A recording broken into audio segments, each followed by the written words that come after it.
Welcome to the Customer First Thinking Podcast, episode 26. My name is Stephen Shaw, the host of this podcast. In this episode, we interview Professor V. Kumar, one of the world's leading marketing academics. In 1960, the American Marketing Association's Journal of Marketing published a landmark article by a Pillsbury executive named Robert Keith titled The Marketing Revolution.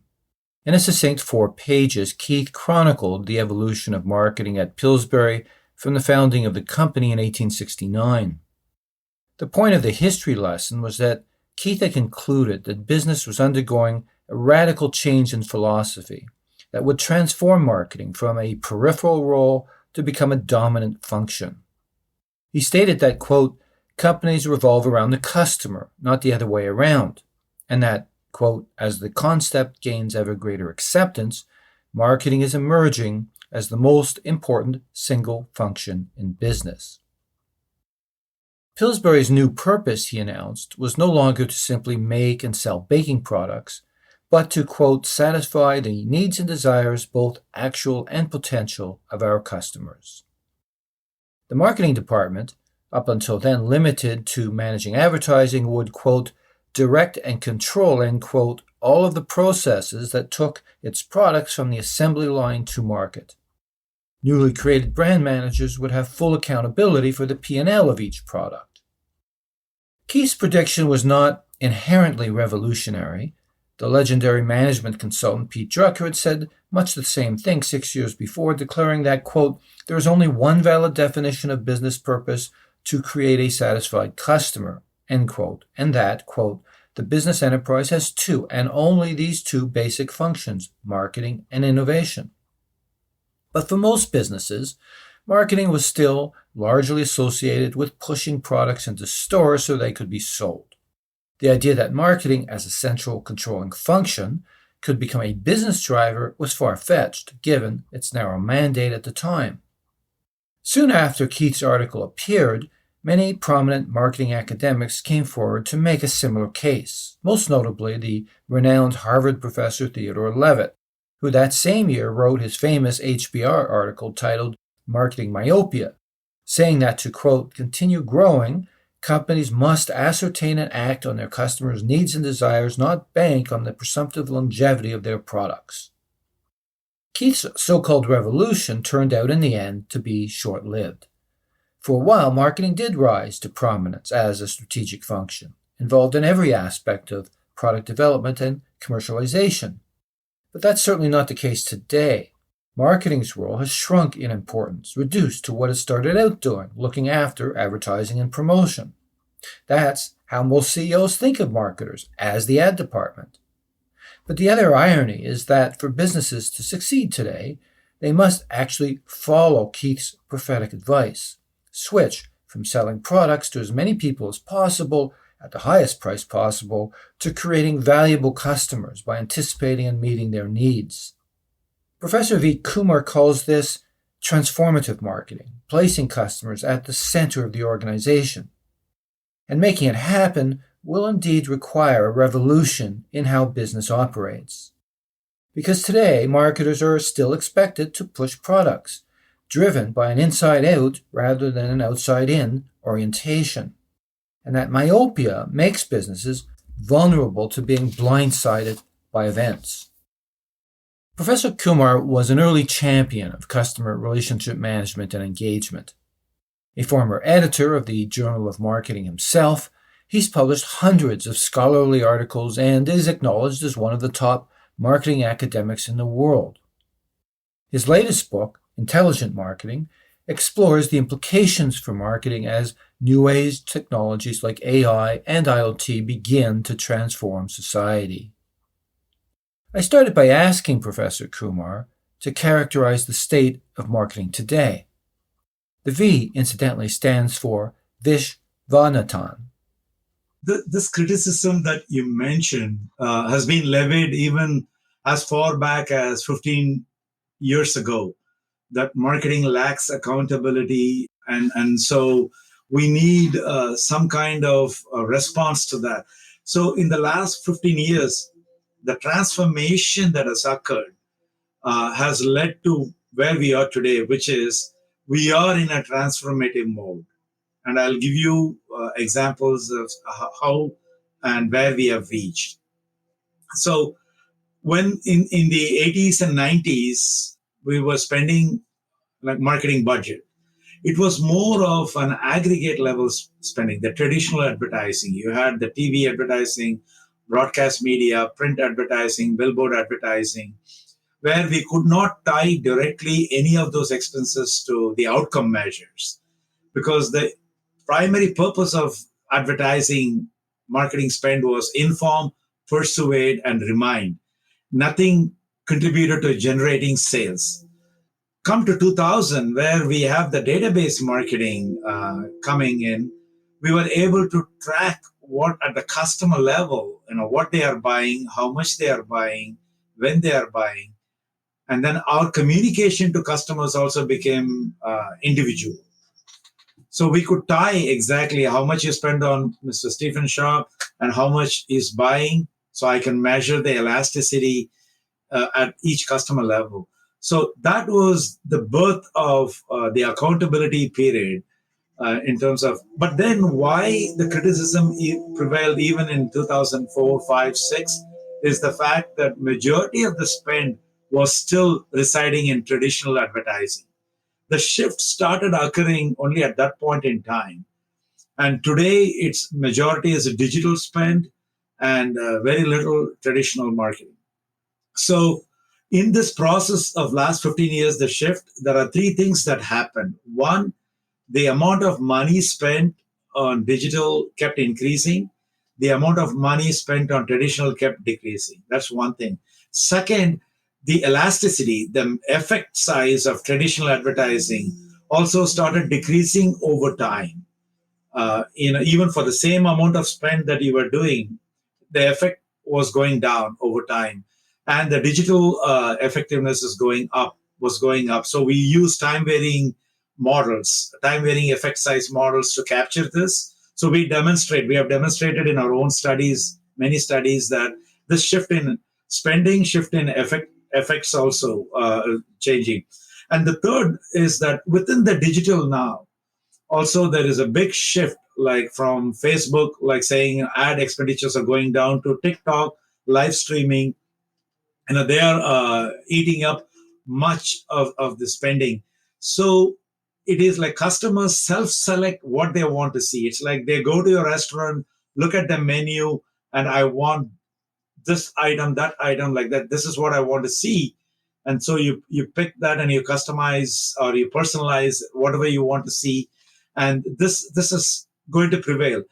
Because of this, and what made this possible in this 15-year transition is the technology. 15 years ago, I was building models. Today, the models that I built are all automated with even more intelligence with AI.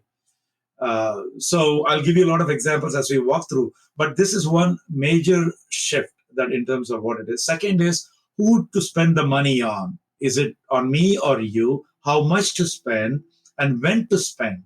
We precisely know your buying pattern, and so we can target that spend. We built these models for many companies 15 years ago across 17 industries. But today, it's become quite common. Like AIs absorb our models and then even do a better job.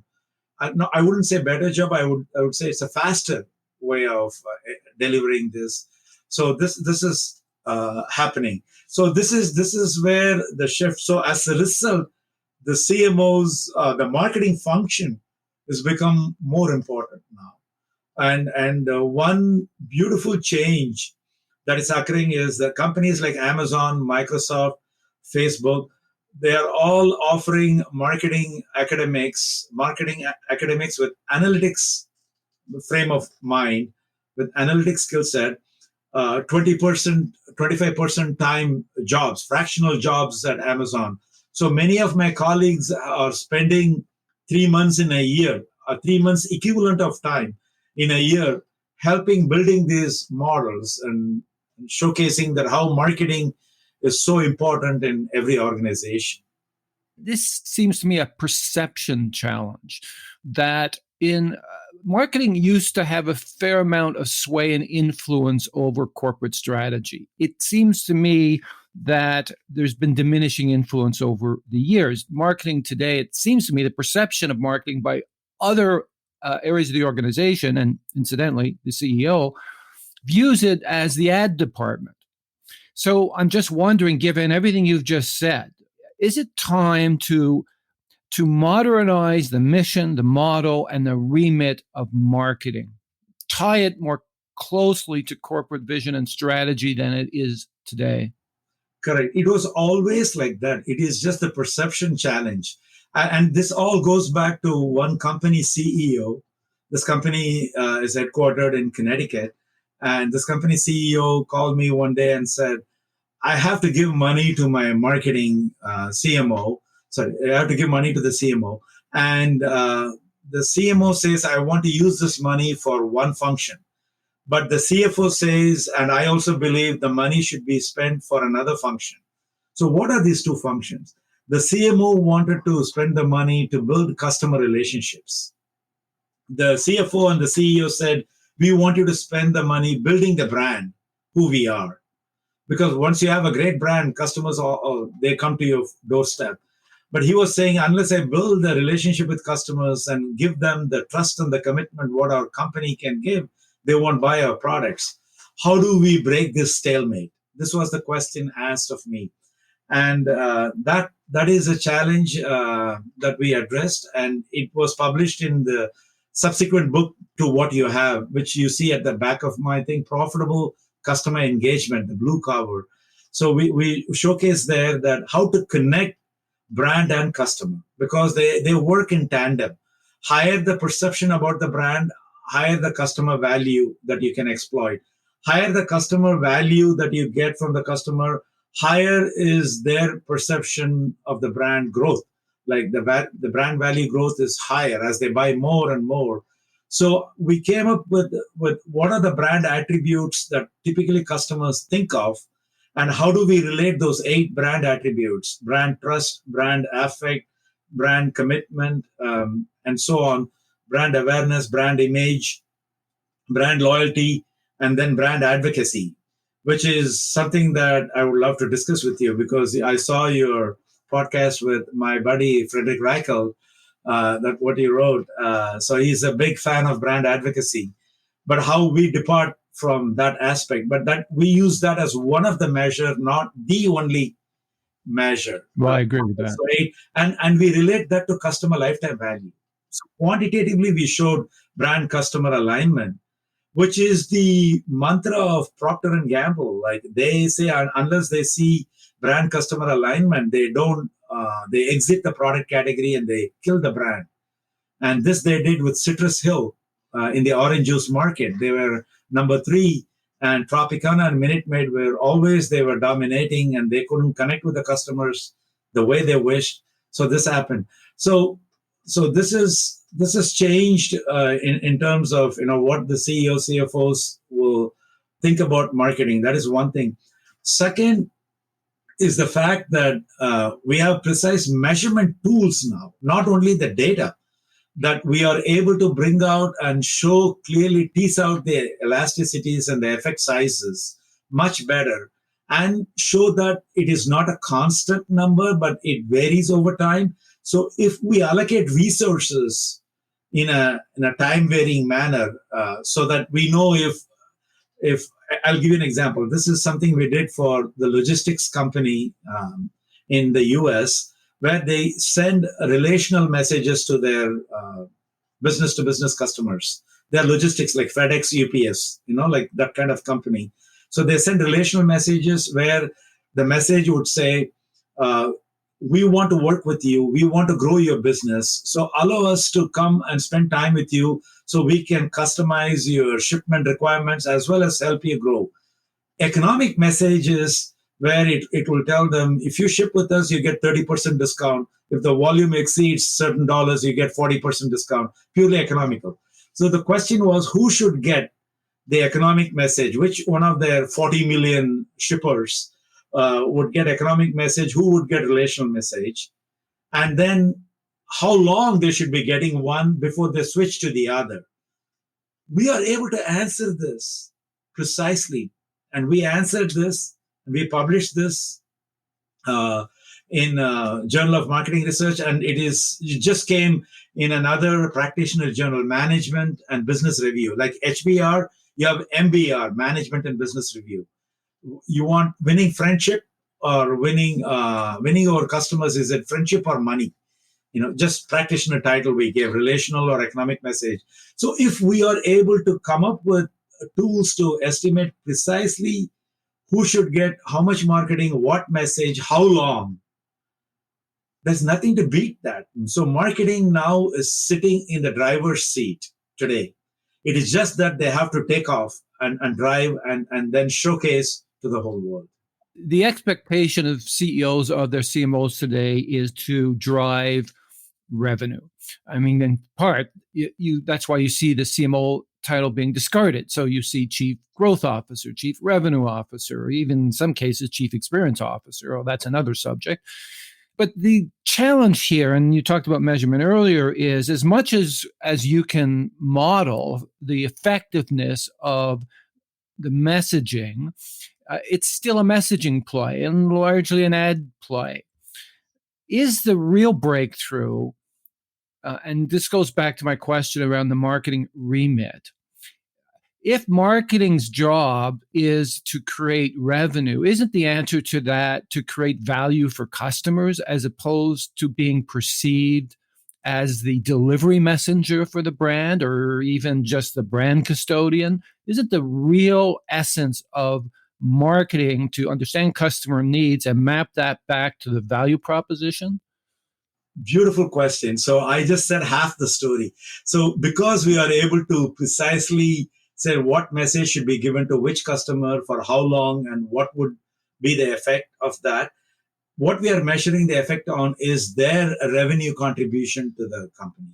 So as a result of this exercise, the company made $8 billion more in revenue, which we document in our study. So they are all tied to actual top line and bottom line, top line revenues and bottom line profit. And so every one of the measurement tool that we have developed, today I can rattle out 10 metrics that personally, me and my team, we have developed and helped companies implement them, starting with customer lifetime value, customer brand value, customer referral value, customer influence value, customer knowledge value, customer engagement value, salesperson lifetime value, donor lifetime value, and then employee engagement value, and so on. So, and business reference value, 10 metrics. We have developed it. And each one of this metric, the definition and the effect is all on the bottom line, not even on top line. Profit. We show exactly how much profit we are able to bring for a specific spend. Typically, marketing spending is a percent of revenue, 11, 10%, whatever that figure is. What you're suggesting here is that we can actually model the ideal spend to achieve specific incremental lift, because isn't that the other challenge, is that we don't really know what customers would have bought anyway. So that needs to be really factored in, because marketing spend is only effective if it's finding new buyers and or getting existing buyers to buy more, which is what Fred Reichheld talked about, this concept of earned growth rate. His frustration, if you heard that podcast, is that there is no room on the balance sheet for some of these figures. That's why you have skepticism amongst CFOs. It's why CFOs remain a nemesis of marketing and withholding funds to drive the business forward. So are you suggesting here that there is a way to model your way around some of these obstacles? Yeah, you raise a beautiful point. So what we have done for companies is don't come up with a fixed mindset of how much is the marketing budget. Let's look at your customer base. Let's look at your customer acquisition rate. And then what profile we have to go after now, because we profile the high customer lifetime value customers, profile them and give to companies. These are the prospects profile that you have to go after. And you need to spend so much. So we demonstrated this more than 10 years ago in a Harvard Business Review article titled "Getting the Most Out of All Your Customers." That is, how much spend is not preset first. Let's look at our customers, how much they are likely to buy. To make them buy that much, how much we have to spend on them, looking at historical data pattern. And so we come up with a number for all the customers plus the to be acquired customers and say what should be the marketing budget. Then we go and present it to the CFO and the CEO. This is the money that I need, and I can give you so much incremental revenue and incremental profit. This is the way we have changed. We have the tools to present this. The question is, are companies doing this? We know the companies we work with are all doing this, but is every company in the world doing it? Not sure. I would suggest, yeah, it's not very representative. The more advanced companies may be, but I mean, let's face it, even CEOs barely buy into the concept of brand building. The more obviously visionary ones do, or founders do, or startups may, but for the most part, brand building has fallen into some disrepute. We're going to come back to that subject. I do want to put you on the spot a little bit here. Say you're the newly appointed CMO of a company, major enterprise. You probably have 3 years in the job to really make your mark. The CEO is expecting you to drive revenue growth. You wrote an article in 2018 called Transformative Marketing. What would be, as that new CMO, your transformation priorities? What core practices would you want to fundamentally change to make a real difference in the business? I mean, clearly you're just talking about one, which is the ability to model the future, to scenario design, to prove to the CFO that, in fact, marketing has a role to play here in driving revenue and incremental lift and shift in customer spending. But what would be your other transformation priorities as you're sitting there? You have 3 years to make a difference, keep your job basically. What would the transformation priorities be for you? Yeah, see, and again, I have to make some assumptions about what company it is and so on. But just assuming it's like a B2C company, something B2C. The first thing, as I wrote in the article, I need to understand the consumer landscape. That what is that they are valuing? Is that they are valuing convenience, like same day delivery or 2 hours delivery, or they can wait for 2-3 days. What is the convenience aspect of it? That is one thing, because Target was people could order from Target and it was coming like 3-4 days, even a week later, the delivery. But people wanted convenience, so they immediately teamed up with Ship. And then they got the same day and the next day delivery. So the convenience was immediately fixed. So I have to look at the consumer landscape, what they want, and take action like that. And that's the value proposition. So what you're suggesting is a transformation priority certainly would be for marketing to own the val prop. To understand first from the consumers what is their value proposition and deliver it. Not every customer would have the same value proposition. Some would be price conscious, some would be quality conscious, someone convenience conscious. So we have to see what is the size of those segments, which segment there is less competition, and where we can win the customers over, and do that kind of an assessment, and then go after that target audience. That's why you have Target, that's why you have Walmart, and then Costco. There is a self selection. You have that. The second aspect of that is the experience that you have to provide. Like if you take in the auto industry, Tesla selling, people would say Tesla selling car. I would say Tesla is selling the experience that unmatched. I used to drive one. I gave it to my daughter because she wanted it. I would never come out of the car. My wife has to drag me out every evening. Please come inside the house. That kind of experience, it's tough to leave behind and get out. So you need to see, is the customer wanting experience? So that is about the customer landscape. Then it's about the market. Is my customer base just domestic market, or is a global market? And then if it's global market, then I need to make decisions in terms of branding strategy. Do I keep it the same brand or a different brand? Do I partner with a local marketing agency? Because today, what is dominated in each of those countries is a ritualization.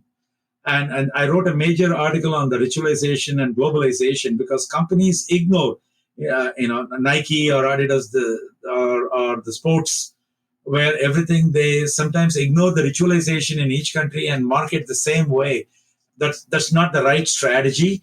So I wrote like, when should, what should be done, you taking into account the ritualization. So even a product consumption, we talk about detergent, it sort of cleans, whitens, and this and that and so on. But then there are some cultures that they don't want pure white. They like lighter color shades and lighter things. So is the pitch the same? Is the product the same? Is pricing strategy the same? So in the global market, that is also something in a market I have to take into account. But most importantly is the marketing function.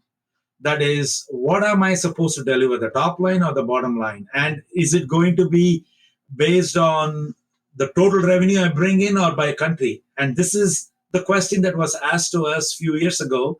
And just this year, within the last 12 months, we answered and delivered that, which is, if the company CEO and CFO says to the marketing, you need to deliver me the top line and bottom line, and the market is saturated, what can the CMO do? They can go to global markets. So how do they pick the market?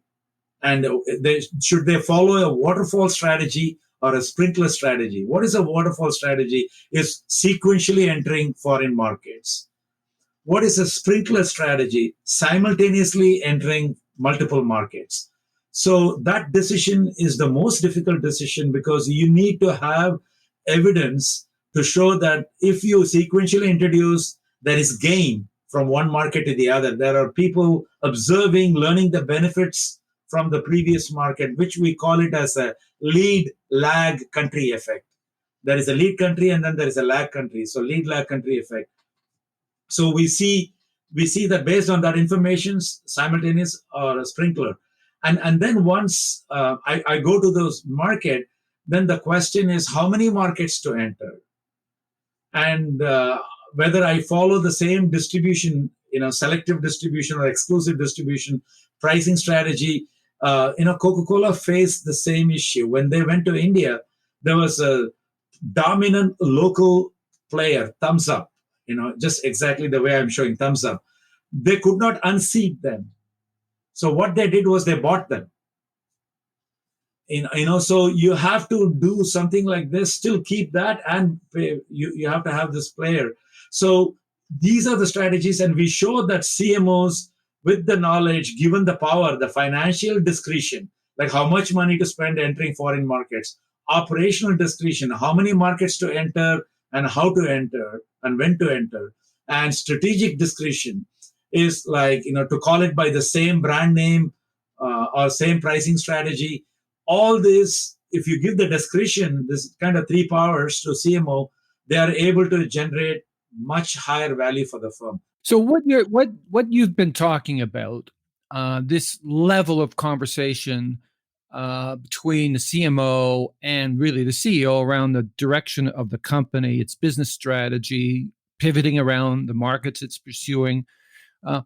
That used to be a more common thing in businesses, but it just seems to me, to go back to the point I was making earlier, that role is very much diminished in most organizations. Marketing has been relegated to the pretty picture department, doesn't participate in those conversations as much anymore. And that goes back to this concept and many of the concepts that you wrote about in your book on the transformation of marketing, that to win a seat at the corporate strategy table, marketing has to come with business solutions that the CFO and CEO will recognize. And that's not the case today. Is that just a perception issue, or is that just because marketing itself is drawn to creative, to brand, to all of the things that the CEO and CFO doesn't care about? What do you see when you're talking with CEOs and executives and companies today in terms of that dynamic?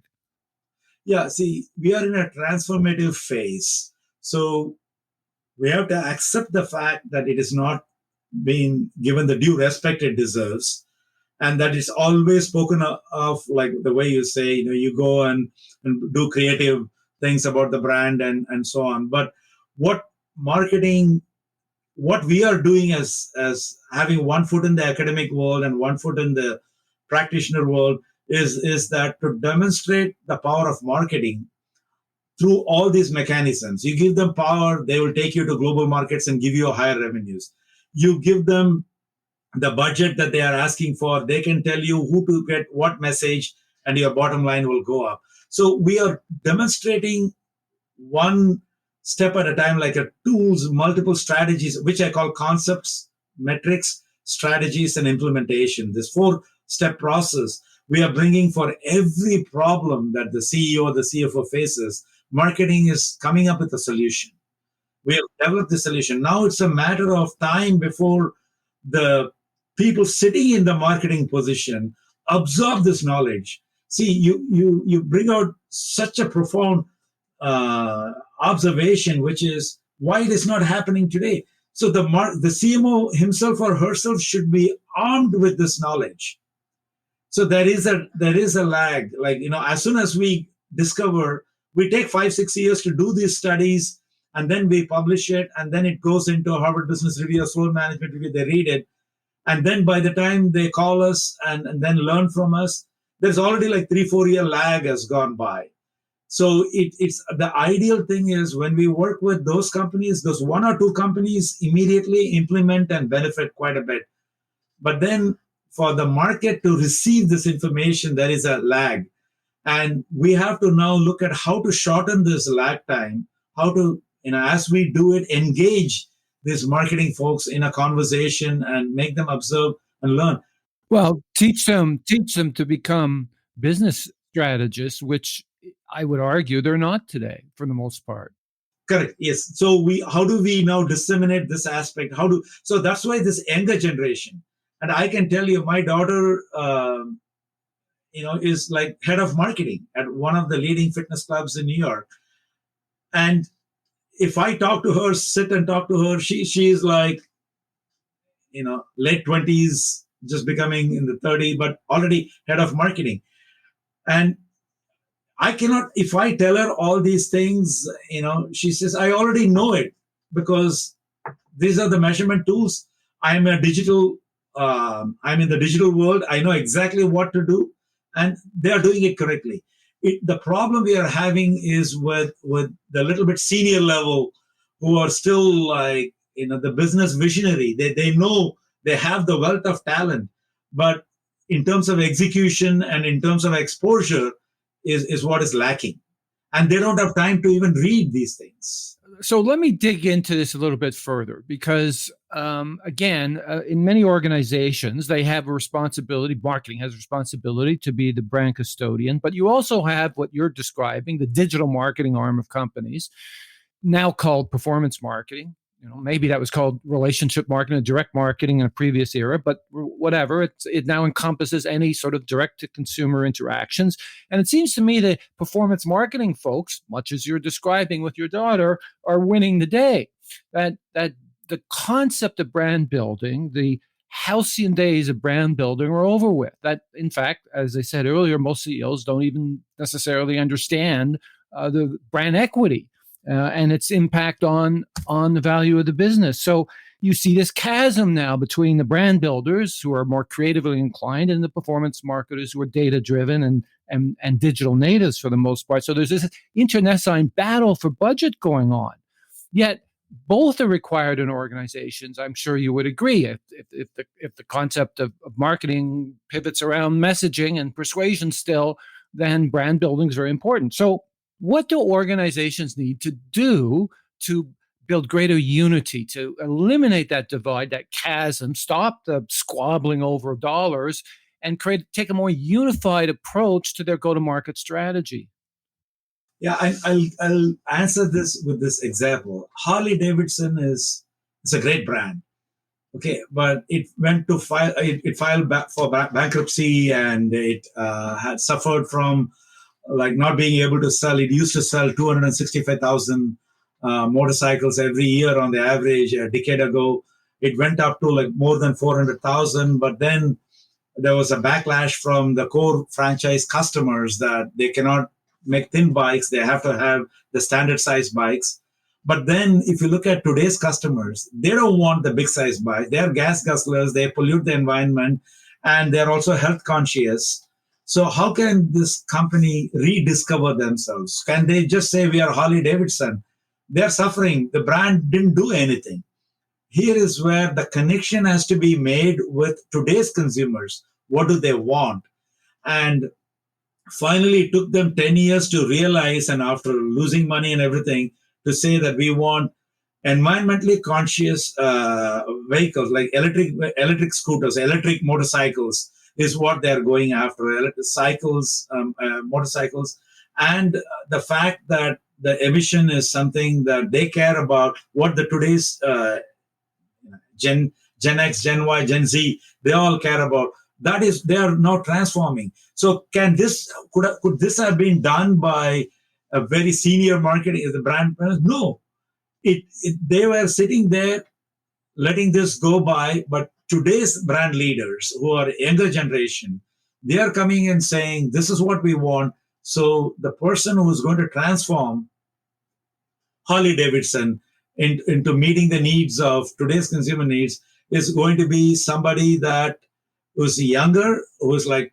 late 20s, early 30s, those kind of the marketing people.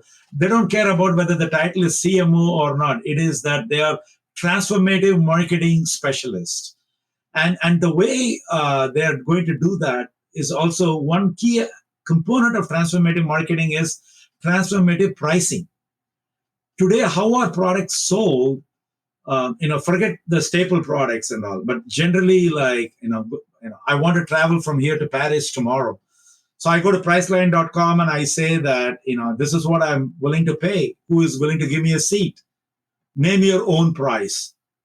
Pay as much as you want. You can also, they would say that, here is a product, take it, give me as much money, donation, or go and eat free in a restaurant, tip the person. So there are multiple transformative pricing strategies. Dynamic pricing. Yeah, dynamic pricing too. And dynamic pricing is another area where, in the road traffic, it happens when there is a large traffic or, sitting, there is a separate toll lane, you pay a higher price, you go there. So all these are transformation that this is being brought into the marketing function. How do they market the tollways? Though this is what, so marketing, I want to go back to repeating this, is sitting in the driver's seat, waiting to take off into space with all the tools, technologies, concepts, metrics, strategies armed. It is just that we need more people ready to launch this. Yeah. But it's still, in the end, Professor Kumar, a battle over dollars. And marketing is still organized around channels. And marketing is still largely tactics and not strategy. Mark Ritson complains about this all the time. He says there's no more marketing strategists anymore. On the level that you're talking about, Rich, is the ability to connect the marketing go-to-market strategy with business strategy. And so hence you have this divide between brand and performance marketing. Maybe, and I'm just going to throw this out there for a second, maybe one of the ways to grab the strategic levers here is this whole concept of brand purpose, which we obviously been hearing a lot about for the last number of years. This idea that a company has to stand for more than maximizing profit, that it must serve all stakeholders, first and foremost customers, customer first thinking, obligation to make the world a better place. These things really connect with younger consumers, younger marketing professionals as well. But should marketing take the lead now in shaping brand purpose? Because brand purpose ultimately drives value proposition, drives connectivity. Or the way marketing is today, does that risk simply making it another public relations exercise perceived as inauthentic? And we've seen many examples of that. So what's your perspective on marketing's contribution to the mission statement of a company, the brand purpose statement, if you will? No, I see these are two different thought processes. One is what should a CMO be doing to prove himself or herself that he or she is worth sitting in the C-suite. Right. And that's what we are focusing on. Now you're going beyond that, like is in the process of developing a brand or for the value proposition for the company, should there be a bigger purpose? And that Correct. answer is strong yes, because from just maximizing firm's profit, we have gone to stakeholder well-being maximization. Last three articles I wrote are all focusing on stakeholder well-being, how to get to the stakeholder well-being. So who are the stakeholders? In the process, we are looking at employees or a major stakeholder, customers, major stakeholder, suppliers, distributors, the environment, and the community. Also, they're all there. And of course, firm is there. For firms, these are the stakeholders. So the question is, how should they prioritize? Let's start with, engaging employees is more important or engaging customers more important? We answered this question a couple of years ago, saying that while on the surface it appears engaging employees should come first, unless you empower the employees, it's not getting any benefit. So better to go with engaging customers first, and then engaging employees second, because not every company is willing to empower the employees. Very few companies with their frontline employees, they do that. Then the third stakeholder, should it be the community, the society, or the suppliers and the distributors? And we look at the CSR literature, and today we talk about it as ESG, the terminology we use, environmental, societal, and governance. So if you look at just announcing that I'm spending so much is not enough to take care of the community or the society. It has to be tied to the individuals who are seeing the message should be able to relate to that. Example, I'm living in a community and I do not have a park for the kids to go. And they have to cross the highway, they have to go somewhere and do it. But in case, if the company says that I'm building better roads, so that, there are no potholes in this thing, and I'm saying, well, I don't really care that much. But if you're building a park and where my kids can grow and that is more something I can relate. Both are public service they are doing. So this purpose also has to be related, tied to the community, the customers in the community, whether they perceive they are able to relate to that or not. That's a well-being there. The idea of brand purpose, in my maybe a slightly different angle on this, is largely the question of how do I make my brand more integral to the lives of the customers I'm serving. So I may want to share their worldview, I may not, but the fact is I got to find a way to make my brand stand out in their lives versus the competition. Otherwise, I'll be perceived as a parody product in a world of commodity products. It strikes me that marketing, being supposedly closest to the customer, will have the most insight as to the start with why question, right? This is what do we do as a business that serves my customers and the world at large? Marketing should be driving that conversation, I would imagine. Marketing is driving the conversation, the brand purpose. There is no question about marketing not driving it. I don't stop with just marketing driving the purpose. I go beyond that to say how to even do it. And that's what I was explaining to you, that companies that are saying, like IBM saying, I'm doing CSR. I look at in the US Open tennis tournament, I'm able to measure with my speed how fast the serves are being done. And I'm sponsoring this event so that public can benefit, subsidize the ticket. Really, the users of IBM, they don't care about it. There's totally disconnect in terms of where they spend the money. And I'm a sports buff, but I have nothing to do with IBM's products.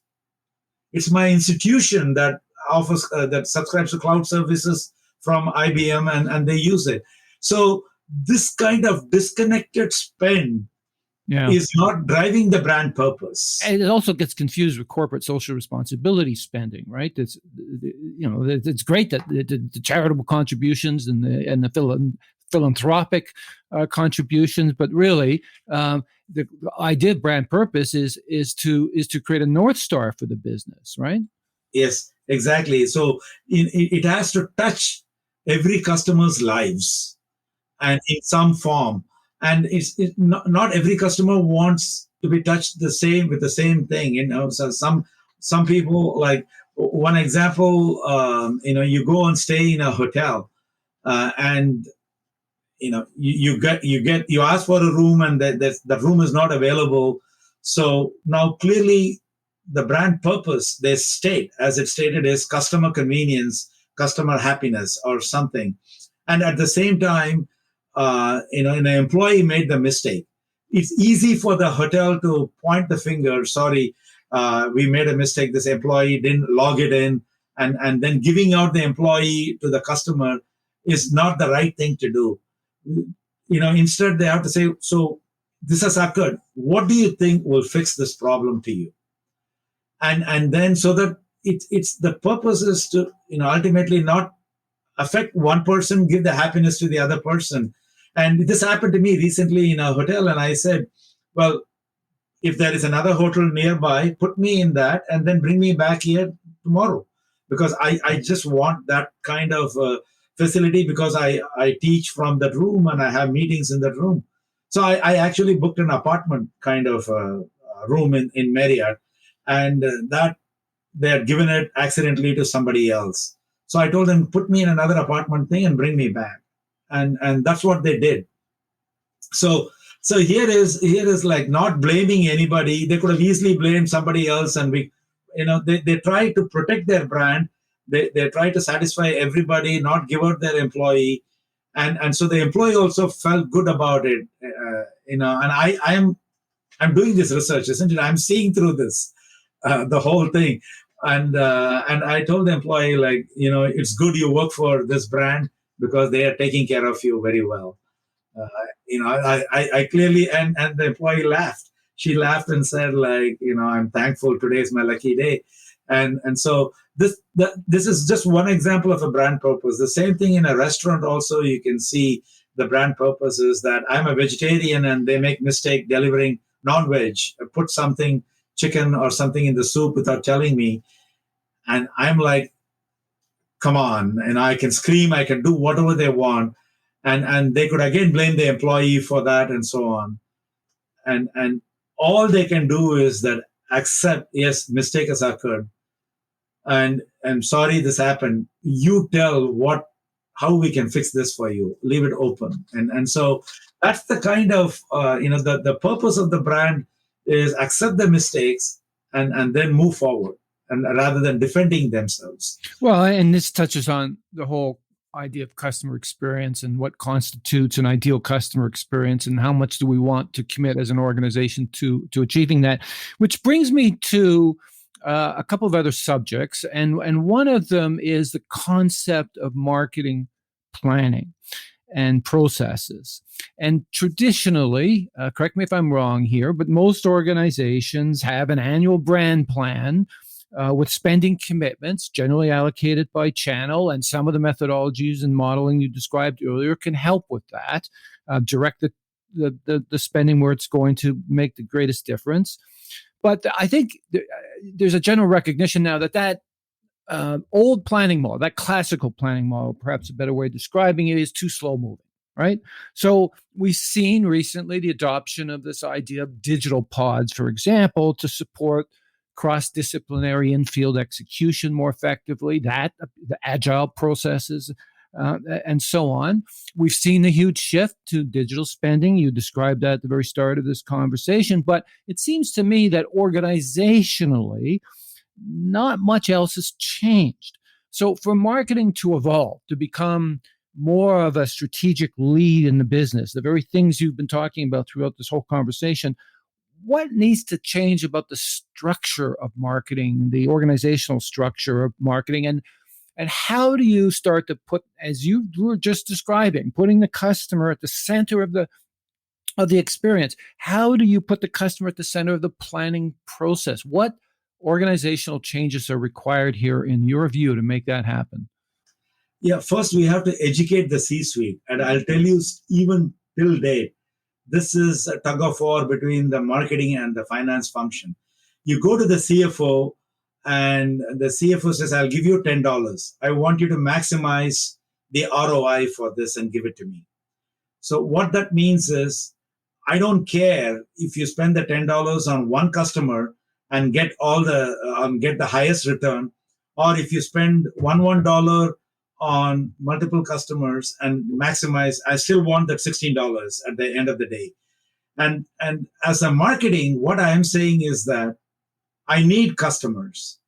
If I focus on just maximizing ROI, sometimes I have to spend more than what is necessary. For example, I spend $10, I get $20 back. ROI is 2. I spend $15, I get $35. So ROI is 2.33. And now I spend $20 and I get $50 back. ROI is 2.5. Now I spend $25 and I get $60. It drops down to 2.33. So the CFO is saying spend only $20 so that you get $50 back, 2.5. Stop there. And marketing is saying that I cannot stop there because we are living in a non-contractual selling world because they don't have a contract. If I don't satisfy all the needs of this customer selling everything, even though I'm getting more profits, but the ROI is not maximized, ROI goes down, I will lose the entire customer to competition. Because the competition can spend that because it's a non-contractual. I get to lose. The CFO is not understanding this, still insisting ROI maximization. And the CMO is saying profit maximization is what it is. So I wrote an article just to clarify these two, saying that always as a marketing, don't give up on profit maximization, else you lose the entire customer to competition. This education first has to come to the C-suite as to what is important from a customer perspective. We have to educate that. That's one. Second, the marketing executives themselves should be armed with this knowledge. I don't know how fast we can educate them. Maybe there should be a Coursera courses or something that they should not hesitate to get their hands dirty, like to understand and to look at what all can be done. And the third most important thing is to be given them the discretion, like the powers. Is just, if you don't even give the power, you keep demeaning them, it's not going to change. So we have demonstrated that you give them power. If you give them this power, they're going to do this strategic discretion. If you give them operational discretion or financial discretion, they're going to do. You give all three of them, they're going to get you the entire world. And we've shown that empirically. And the reason why there's hesitation in the C-suite is even the CEOs, CFOs are also old schoolers, old timers. And they also have to grow from the end. So I feel that there's going to be a generational shift in the leadership. And one example we saw is a Twitter CEO who's probably life is short-lived. This guy's 38 years old, and the CEO Agarwal. So that's the kind of mindset that companies are now going after. Such a young age, you lead, you know exactly what is going to happen. But so when I talk about organizational structure, what I really meant is that marketing is still a collection of silos organized around channels. That this idea below the line, above the line still actually exists today, believe it or not. Is the option here to reorganize marketing around the customer journey? And you write a lot about customer relationship management. You've written a lot about customer retention, managing customers for profit. Is the opportunity here, again, putting customers first, to organize around the customer journey as opposed to the channel in an omni-channel world? Agreed. That's what exactly we are doing. We call them as 3 stages of customer journey: pre-purchase journey, purchase, and post-purchase. So post-purchase, we call it as customer engagement stage. Pre-purchase, we call that as a sampling stage. So we have the product sampling stage, a service sampling stage, then actual purchase stage, and then engagement stage. 3 stages of customer journey. We are actually working with companies how to manage products through these 3 stages in an omni-channel environment. And I'll give you the study that we are doing is just an example. And I'm not going to give the answer in this interview, but this is for the audience reading it to reach out, is that here is like a company like P&G or Unilever. They have a new nice product, consumer product, CPG, consumer packaged good. And they want to bring it and they want people to sample. What is the best strategy for them? Should they go to the store and distribute it as in-store sample to all the thing? Or should they direct mail to households? Or they should just send a postcard, and what P&G does is they will say, come to pg.com and register yourself and say, ask for this sample. We'll send it to you. So they're able to track it also that way. So which channel, online request or a direct mail or in-store, which is going to generate higher sample usage, one, and given the sample usage, which one is going to generate better experience, and which one is going to result in purchase, higher level of purchase, and then once the purchase occurs, which one is going to help them repeat purchase engagement. Now, you can say this is the same product. How can it provide different experience? This is where the expectations vary. If I'm going and reading about the product and requesting it online, I set up a higher expectations for the product. If it falls on my lap, I don't even ask for it, falls on my lap, it's a freebie. I don't have much expectation. Even if it does a little bit, I'm okay. So this customer journey understanding and connecting with these channels is the biggest issue we need to resolve today. Yeah, and that goes back to how you organize. In the few minutes remaining here, Professor Kumar, I did want to cover off technology, because you wrote a book recently called Intelligent Marketing, which some people would argue is an oxymoron. But because data knowledge and data use is way low down on the skill set for marketers today. They're on a journey of their own, trying to figure out how to leverage all of this first party, second party, zero party, third party data. But now there's this Cambrian explosion of technologies. 9,000 marketing and selling solutions out there. You have, as you write about in your book, the new age technologies, AI, augmented reality. Now we have the metaverse. We have Web3, for God's sake. Loaded question here, but you answer it in your book to some degree. How do you see the convergence of these technologies impacting the role of marketing in the enterprise? I mean, today you've got a Frankenstack sitting over there. Half the tools aren't used. Now you have these emerging technologies that are going to fundamentally alter the customer experience. Do marketers, as a result of this, start to take the lead on experience design, and that becomes their remit going forward because we live in this technology immersive world now? Yeah, see, this is, so we know the tools exist, and we know there is a need for it. But the question is, are people sitting and making decisions? Are they knowledgeable enough to bring these tools and put it into use? And that is the gap that we see today. And over the next 3 to 5 years, this gap is going to narrow, because most of our programs, including the one that I just started at St. John's University, MS in Marketing Intelligence, where I bring in all this AI, blockchain, and all, teaching the next generation of executives how to use these tools and strategies. So that gap is going to be filled. But that doesn't take away from the value these new age technologies can deliver. And just one example I'll give you. Take blockchain. The authentication that is coming through blockchain is the biggest benefit. Example, we have luxury brands, we have fake, isn't it? Like many fake brands. Like you buy a product, and first question my friend will ask, is it fake or real? And how do I now come up with blockchain, authenticate what I have is that, so I can demonstrate that, this authentication. So blockchain is there in terms of selling products, how authentic it is, and even contamination. You order, I have to say this without saying the brand, shaving razor. We order, but there are some sites we order, they call it by the national brand name, global brand name, but we know once it comes, it is not that. It is from made in some other country and it's coming. So those things will be taken care of. So consumer trust will grow. If you talk about robotics, in terms of consistency of service, robots are going to help us streamline that.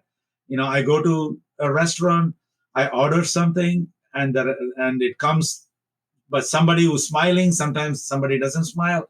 So a lot of these issues, the consistency in service quality will come. You go to drones, I order food and it comes after an hour and a half and say it's too much traffic. And drones will deliver in 15 minutes. So that's going to change the landscape. So this new age technologies and artificial intelligence is never ending. I mean, it's phenomenal in terms of me sitting and saying, Alexa, do this for me. Alexa, do that for me. And so on. So everything is being provided as information. So our lives are getting transformed. We want this transformation as consumers. Therefore, marketing has to transform. And if not, the company won't transform. So marketing, I want to say this, marketing transformation is the bridge between consumer transformation and company transformation. Yeah, good point. That's a really good point. Exactly right. Now, let me ask you one final question, Professor Kumar. You talk to everybody from CEOs to CMOs to aspiring marketers in your classroom. Given the next generation coming along, what's your advice to that aspiring marketer today, to your students, in terms of their career aspirations and the future of marketing? This is what I tell them, that every 20 years, there is transformation coming. And this 20 years has started 2020. And the next 20 years is a transformative era that you're there. You are there to shake up the whole world, to shake up the business. You're going to make a name. So you're in the right time. You're not at the tail end of a generation. You're at the beginning of this generation today. So the next 3 to 5 years, learn whatever you want, and then you run with it. So you will see the benefit of it. So and then we are customizing the knowledge to even specific industries, service industries versus product, B2B versus B2C, domestic business, global business. So we can do this kind of segmented delivery that we are preparing tomorrow's leaders today in a very efficient manner. In other words, if I can synopsize, it's the best of times for marketers, not the worst of times.